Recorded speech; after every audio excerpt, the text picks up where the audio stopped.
বন্ধুরা, অত্যন্ত গুরুত্বপূর্ণ একটি খবরে নজর রাখব এবং বিস্তারিত জানাবো। 15ই জানুয়ারি 2025 26,000 চাকরি বাতিল যে মামলা সুপ্রিম কোর্টে ছিল, তার পূর্ণাঙ্গ রিপোর্ট এবং বেশ কয়েকটি সংবাদপত্র থেকে আমি এগুলো কালেক্ট করেছি এবং অরিজিনাল তথ্য, আসল তথ্য প্রথম শ্রেণীর বাংলা দৈনিকে যেগুলো প্রকাশিত হয়েছে, সেখান থেকে কিন্তু আমি আপনাদের পূর্ণাঙ্গ রিপোর্ট জানাচ্ছি। কিছু বেনিয়ম হয়ে থাকলে সবার চাকরি কেন যাবে? সম্ভবত এটি এই সময় পত্রিকায় প্রকাশিত হয়েছে। এখানে বলা হয়েছে, হার্ড ডিস্ক বাজেয়াপ্ত করেছিল সিবিআই কলকাতার কেন্দ্রীয় ল্যাবরেটরিতে। সেন্ট্রাল ফরেন্সিক ল্যাবরেটরি তা পরীক্ষা করতে পাঠানো হয়েছিল সেখানে। কিন্তু সেই রিপোর্ট আসার আগেই কেন হাইকোর্ট এক ঝটকায় প্রায় 26,000 শিক্ষক অশিক্ষক কর্মচারী চাকরি বাতিলের নির্দেশ দিল? তাছাড়া কিছু ক্ষেত্রে যদি বেনিয়ম হয়েই থাকে, তার জন্য সবাইকেই কেন বলি দেওয়া হবে? কেনই বা মামলা হলো নিয়োগের 4 বছর পর? তাহলে কি গোটা বিষয়টি উদ্দেশ্য প্রণোদিত নয়? এই সওয়াল কিন্তু করেছেন যোগ্যদের আইনজীবী। বুধবার সুপ্রিম কোর্টে এমনই সওয়াল খাড়া করেন স্কুল সার্ভিস কমিশনের চাকরি বাতিল মামলায় যারা চাকরি করছেন, চাকরিরতদের একঝাঁক আইনজীবী। প্রশ্ন উঠল তখন, তথ্য জানার অধিকার আইনে আসল ওএমআর যেটা আসল রেজাল্ট পাওয়ার পরেও কেন তাদের সামিল করা হয়েছে বাতিলের তালিকায়? আগামী 27 জানুয়ারি দুপুর 2টোয় মামলার পরবর্তী শুনানি। সেদিন সিবিআই তথা যারা নিজেদের যোগ্য অথচ চাকরি পাননি বলে দাবি করেছেন, তাদের এই সব প্রশ্নের কিন্তু জবাব দিতে হবে। সেদিন পশ্চিমবঙ্গ স্কুল সার্ভিস কমিশনের 2016 সালের নিয়োগ প্রক্রিয়ায় চাকরি পাওয়ার পরেও 2021 সালে এক মামলার জেরে চাকরির ভবিষ্যৎ অনিশ্চিত হয়ে পড়েছে। কারণ আসল ওএমআর সিট না থাকার কারণে কিন্তু যোগ্য অযোগ্য কিন্তু বাছাই করা কঠিন হয়ে পড়েছে। এর মধ্যে হাইকোর্টের নির্দেশে চাকরি হারানোর একাংশ শিক্ষক অশিক্ষক কর্মীর আইনজীবী জয়দীপ মজুমদারের এক সওয়ালে প্রধান বিচারপতি ভিন্ন প্রশ্ন উত্থাপন করলেন। জয়দীপবাবু বলেন, তথ্য জানার অধিকারে 2018 সালে নবম দশম এবং একাদশ দ্বাদশের সহকারী শিক্ষকের গ্রুপ সি এবং গ্রুপ ডি অশিক্ষক কর্মীদের একাংশের আসল ওএমআর এবং রেজাল্ট পেয়েছি, যার সঙ্গে স্কুল সার্ভিস কমিশনের ফলাফলের মিলও রয়েছে। কিন্তু সিবিআইয়ের বাজেয়াপ্ত করা হার্ড ডিস্কের স্ক্যান ওএমআরের সঙ্গে মিলছে না বলে আমার প্রায় 4,000 মক্কেলে চাকরি যাবে কেন? যা শুনে প্রধান বিচারপতির মন্তব্য, এ তো নতুন এক বিষয় সামনে এলো। তার মানে কি গোটা ওএমআর সিটের স্ক্যান কপি বদলে গিয়েছে?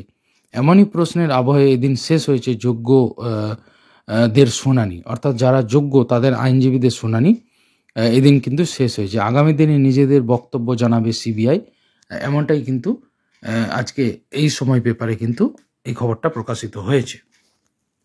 এরপরে পরবর্তী 27 জানুয়ারি, আমরা জানি 27 জানুয়ারি পরবর্তী শুনানির দিন ঘোষণা করা হয়েছে। 27 জানুয়ারি দুপুর 2টোয় মামলার পরবর্তী শুনানি হবে। সেদিন সিবিআই তথা যারা নিজেদের যোগ্য অথচ চাকরি পাননি বলে দাবি করেন, তাদের এই সব প্রশ্নের কিন্তু জবাব দিতে হবে, এমনটাই কিন্তু সূত্রের খবর। আচ্ছা, এরপরে যেটা আসছে, এটা কিন্তু আনন্দবাজার পত্রিকা প্রকাশিত হয়েছে।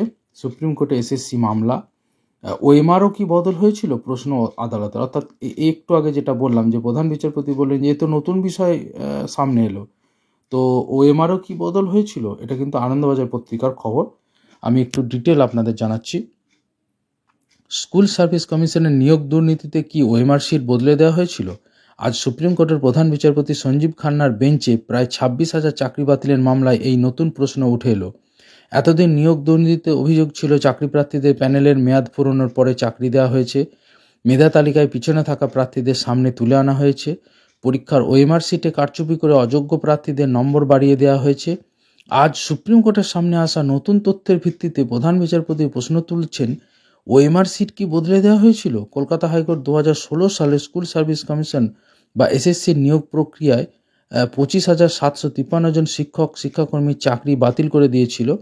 এই রায়ের বিরুদ্ধে সুপ্রিম কোর্টে মামলা চলছে। সুপ্রিম কোর্ট প্রশ্ন তুলেছিল, এত চাকরি বাতিলের মধ্যে থেকে যোগ্য এবং বেআইনিভাবে চাকরি পাওয়া অযোগ্যদের আলাদা করা সম্ভব কিনা, নাকি হাইকোর্ট গোটা নিয়োগ প্রক্রিয়া বাতিল করে ঠিকই করেছে?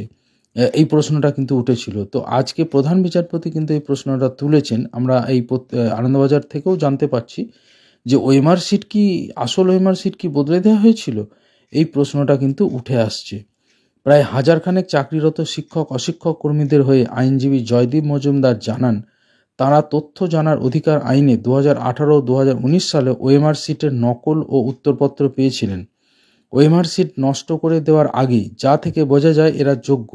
এই নম্বরের সঙ্গে রাজ্যের শিক্ষা পর্ষদের তথ্যের মিল রয়েছে, কিন্তু সিবিআই যাদের অযোগ্য বলে চিহ্নিত করেছে সেই তালিকায় এদের নাম ঢুকে গিয়েছে। প্রসঙ্গত, সিবিআই তদন্তে যেসব ওএমআর সিটের তথ্য সংবলিত হার্ড ডিস্ক উদ্ধার করেছিল, তার সঙ্গে যাদের ওএমআর সিটের নম্বর মেলেনি তাদেরই অযোগ্য বলে চিহ্নিত করেছিল। জয়দীপের যুক্তি, তাঁরা সেই আটক হওয়া হার্ড ডিস্ক দেখেননি, অথচ সেই হার্ড ডিস্কের তথ্যের সঙ্গে নম্বর না মেলায় তাদের অযোগ্য বলে কিন্তু চিহ্নিত করা হচ্ছে। প্রধান বিচারপতি বলেন, এর অর্থ দাঁড়ায় ওএমআর সিটও বদলে দেওয়া হয়েছে। আজকে এটা কিন্তু মারাত্মক গুরুত্বপূর্ণ একটি বিষয়। প্রধান বিচারপতির পর্যবেক্ষণে কিন্তু এটা উঠে এসেছে। তিনি বলেছেন যে এর অর্থ দাঁড়ায় ওএমআর সিটও বদলে দেওয়া হয়েছে। আজ যোগ্য বলে নিজেদের দাবি করা প্রার্থীদের হয়ে একাধিক আইনজীবী যুক্তি দিয়েছেন, সিবিআই আদালতে যে তদন্ত রিপোর্ট দিয়েছে তার ভিত্তিতেই যোগ্য অযোগ্যদের আলাদা করা সম্ভব। অযোগ্যদের জন্য সমস্ত যোগ্য প্রার্থীদের চাকরি কেন বাতিল করা হবে, সেই প্রশ্ন তুলেছেন আইনজীবীরা। প্রধান বিচারপতি সঞ্জীব খান্না বলেছেন, হাইকোর্টের অবস্থান ছিল এর বাইরেও আরও অযোগ্য প্রার্থী থাকতে পারেন যাদের চিহ্নিত করা যাচ্ছে না, সেই কারণেই গোটা নিয়োগ প্রক্রিয়া বাতিল করে দেওয়া হয়েছে। আপনারা দেখতে পাচ্ছেন কপিল সিবাল এবং দুষ্মন্ত দাভে কি বলেছেন। কপিল সিবাল বলেছেন, তদন্তে সিবিআই এমন লোকেরও সন্ধান পেয়েছে যাদের ওএমআর সিট ম্যানিপুলেশন করা হয়নি, অরিজিনাল ওএমআর পাওয়া যাচ্ছে না। অন্যদিকে দুষ্মন্ত দাভে আইনজীবী বলেছেন, এখানে কারা দোষী কারা নয় সেটাও স্থির করা হয়নি। সংবিধান অনুযায়ী কয়েকজন দোষীর জন্য সব নির্দোষকে সাজা দেওয়া যায় না। এটাও কিন্তু মারাত্মক একটি গুরুত্বপূর্ণ পয়েন্ট। এর পরের অংশে আসি। চাকরিরত শিক্ষাকর্মীদের হয়ে আইনজীবী দুষ্মন্ত দাভে কলকাতা হাইকোর্টের প্রাক্তন বিচারপতি অভিজিৎ গঙ্গোপাধ্যায়ের রায় নিয়ে প্রশ্ন তুলেছেন। তার যুক্তি হাইকোর্টের সামনে প্রশ্ন ছিল কেন প্যানেলের মেয়াদ ফুরোনোর পরে নিয়োগ হয়েছে। তাতে তিনি সিবিআই তদন্তের নির্দেশ দেন। সবার চাকরি বাতিল করা হয়। রাজ্যের রাজনীতি নিয়ে কারো মতামত থাকতে পারে, এখানে এত মানুষের জীবন জীবিকার অধিকারের প্রশ্ন জড়িত। চাকরিরতদের হয়ে আইনজীবী মুকুল রোহতগি বলেন, সিবিআইয়ের উদ্ধার করা হার্ড ডিস্ক নিয়ে কলকাতার ফরেন্সিক ল্যাবরেটরিতে রিপোর্ট আসার আগেই হাইকোর্টের রায় দিয়ে দিয়েছে। প্রশান্ত ভূষণ, কপিল সিব্বলরাও এক ধাক্কায় সব চাকরি বাতিলের কিন্তু বিরোধিতা করেন। সিব্বল, মেনকা গুরুস্বামী, মীনাক্ষী অরোরার মতো প্রথিতযশা আইনজীবীরা বলেন, সিবিআই যে রিপোর্ট দিয়েছে তাতে সিবিআই নিজেই যোগ্য অযোগ্যদের চিহ্নিত করেছে। গুরুস্বামী বলেন, অযোগ্যদের সংখ্যা মোট পরীক্ষার্থীর 8 থেকে 10%, তা সত্ত্বেও সবার চাকরি বাতিল হয়েছে। এর আগে সুপ্রিম কোর্টে রাজ্য ও স্কুল সার্ভিস কমিশন জানিয়েছিল বৈধ ও অবৈধভাবে নিযুক্ত চাকরিপ্রাপ্তদের বাছাই করা সম্ভব। সুপ্রিম কোর্ট জানিয়েছে 27 মার্চ ফের শুনানি হবে। সেখানে মূলত দুর্নীতির ফলে বঞ্চিত চাকরিপ্রার্থী বা হাইকোর্টে মূল মামলাকারী ও সিবিআইয়ের বক্তব্য কিন্তু সেদিন শোনা হবে। এটা আপনারা বুঝতে পারলেন যে আনন্দবাজার পত্রিকার রিপোর্ট ছিল অত্যন্ত গুরুত্বপূর্ণ। এরপরে আসছি প্রতিদিন পেপারে যেটি বেরিয়েছে, সিবিআই তদন্ত দায় সারা হয়েছে, কোর্টে দাবি চাকরিচ্যুতদের। এই অংশটা এবার একটুখানি আপনাদের পড়ে শোনাচ্ছি। এখানে বলা হয়েছে, সুপ্রিম কোর্টে প্রধান বিচারপতির নেতৃত্বাধীন বেঞ্চে দীর্ঘ 2 ঘন্টার শুনানিতেও স্বস্তি পেলেন না কলকাতা হাইকোর্টের রায়ে 2016 সালে এসএসসির মাধ্যমে নিয়োগ পাওয়া প্রায় 26,000 শিক্ষক অশিক্ষক কর্মীর ভবিষ্যৎ। এদিন বিভিন্ন পক্ষের আইনজীবীদের বক্তব্যে যে বিষয়গুলো উঠে এলো তার মধ্যে থেকে সবথেকে গুরুত্বপূর্ণ হলো অযোগ্যদের জন্য যেন যোগ্যদের বঞ্চিত হতে না হয়। বেশিরভাগেরই বক্তব্য ছিল হাইকোর্টের নির্দেশে সিবিআই যে তদন্ত করেছে তাতে অনেক খামতি রয়ে গিয়েছে। নির্দিষ্ট তদন্তকারী সংস্থা অত্যন্ত ক্যাজুয়াল তদন্ত করেছে। যদিও এক পর্যবেক্ষণে প্রধান বিচারপতি সঞ্জীব খান্না স্পষ্ট করে দিয়েছেন, যোগ্য অযোগ্যদের আলাদা করা গেলে ঠিক আছে, কিন্তু যদি আলাদা করা না যায় তাহলে কিন্তু হাইকোর্টের রায়ের মতোই কিন্তু সুপ্রিম কোর্টের রায়ও হতে পারে। এটাও কিন্তু প্রধান বিচারপতি জানিয়ে দিয়েছেন। মামলার পরবর্তী শুনানি 27 জানুয়ারি বেলা 2টোয়। এখানে কিন্তু এইভাবে স্পষ্টভাবে বিষয়টি কিন্তু বলে দেওয়া হয়েছে। এই পত্রিকায় আরও বলা হয়েছে, 2024 সালের এপ্রিলে 2016 সালের এসএসসি নিয়োগের সম্পূর্ণ প্যানেল বাতিল করে দেয় কলকাতা হাইকোর্ট। ফলে রাতারাতি চাকরি হারান 25,753 জন শিক্ষক এবং অশিক্ষক কর্মী। ওই রায়কে চ্যালেঞ্জ করে সুপ্রিম কোর্টের দ্বারস্থ হয় রাজ্য। মধ্যশিক্ষা পর্ষদ ও চাকরিহারাদের একাংশ মামলা দায়ের করেন। তৎকালীন প্রধান বিচারপতি DY চন্দ্রচূড় হাইকোর্টের ওই নির্দেশে অন্তর্বর্তীকালীন স্থগিতাদেশ দেন। এখনই তাদের চাকরি বাতিল হচ্ছে না বলে জানিয়ে দেওয়া হয়। বুধবার প্রধান বিচারপতি সঞ্জীব খান্না এবং বিচারপতি সঞ্জয় কুমারের বেঞ্চে সেই মামলারই শুনানি ছিল। এদিন প্রায় ঘণ্টা দুয়েক মামলার শুনানি চলে এবং এই পত্রিকায় বলা হয়েছে যে বিভিন্ন পক্ষের প্রায় 20 জন আইনজীবী নিজেদের বক্তব্য রাখেন। এদিন হাইকোর্টের রায়কে চ্যালেঞ্জ করা মামলাকারীদের বক্তব্য শোনা হয়।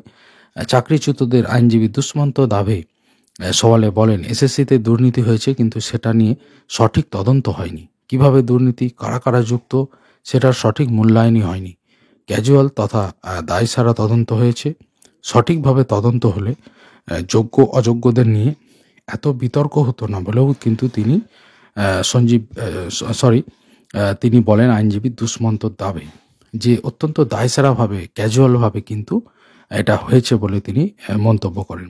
তো আমরা দেখতে পাচ্ছি বেশ কয়েকটা পত্রিকা থেকে যেটুকু জানতে পারলাম, প্রথম শ্রেণীর দৈনিকগুলো থেকে, যে আইনজীবীরা কিন্তু অবশ্যই তাদের মক্কেলদের হয়ে, যোগ্যদের হয়ে সওয়াল করছেন এবং বিভিন্নভাবে বলছেন যে বিভিন্ন কোনো পত্রিকায় বলা হয়েছে যে ওএমআরও বদল হয়েছিল কিনা সেই প্রশ্ন তুলেছেন প্রধান বিচারপতি, সেটা অত্যন্ত গুরুত্ব দিয়ে ছাপা হয়েছে।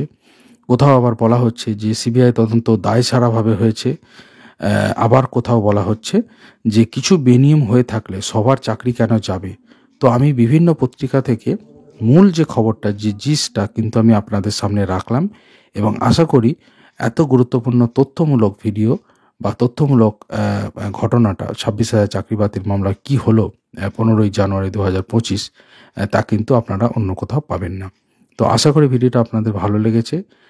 সমস্ত আপডেট থাকার জন্য এবং লেটেস্ট খবর জানার জন্য, গুরুত্বপূর্ণ জাতীয় আন্তর্জাতিক খবর জানার জন্য, শিক্ষা, চাকরি এবং চাকরির উপযোগী খবর জানার জন্য এই চ্যানেলের প্রতি নজর রাখুন এবং অত্যন্ত গুরুত্বপূর্ণ খবরের জন্যও কিন্তু এই চ্যানেলের প্রতি নজর রাখুন। সাম্প্রতিক গুরুত্বপূর্ণ ঘটনাবলী এই চ্যানেলে আমি দেব। আশা করি আপনারা এখন পর্যন্ত যে ভিডিওগুলো দিয়েছি তাতে আপনাদের ভালো লেগেছে। আগামী দিনেও কিন্তু আরও গুরুত্বপূর্ণ এবং জাতীয় আন্তর্জাতিক গুরুত্বপূর্ণ খবর কিন্তু আমি দেব। সাম্প্রতিক ঘটনাবলীর জন্য আপনাদের কোনো অসুবিধা হবে না। ধন্যবাদ, ভালো থাকবেন।